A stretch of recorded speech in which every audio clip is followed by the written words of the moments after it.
at my father's retirement gala. He lifted his toast and declared, "My true children are only those who brought me pride." Can you imagine being completely erased from your own family story?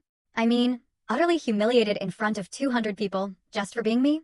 What happened next shattered everything I thought I knew about my father, my stepfamily, and even my own quiet husband. And it all started at a retirement dinner that went horribly, gloriously wrong. My name is Olivia Hamilton, and I'm 35.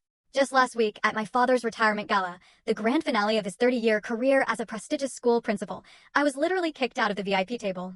Not for causing a scene, not for being late, but for being, well, for being just an elementary school teacher.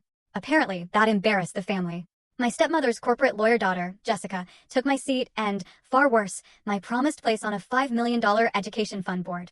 I stood there, shaking, beyond humiliated. But then, my unassuming husband, Marcus, stood up.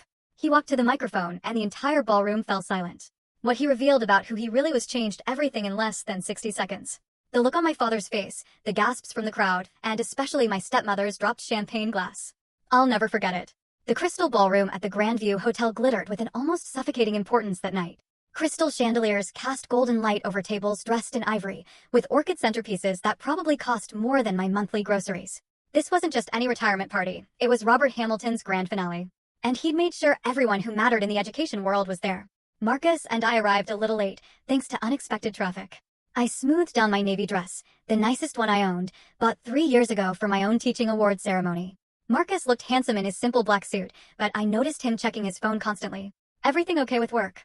I whispered as we stepped into the buzzing room. "Just some last-minute details," he said, squeezing my hand. "Nothing to worry about." The room was packed, school board members, principals, major donors, even reporters. A photographer snapped away near the stage, where a huge banner declared, "Celebrating Principal Robert Hamilton, 30 years of educational excellence."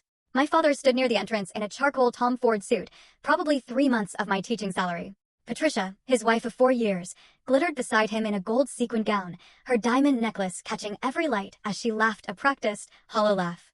They looked like they belonged on a magazine cover. "Olivia," Dad boomed when he saw us, his smile not quite reaching his eyes. "You made it." "Of course, Dad," I replied, trying to sound cheerful. "Wouldn't miss your big night." Patricia's gaze swept over my dress with barely. Full story video added in below.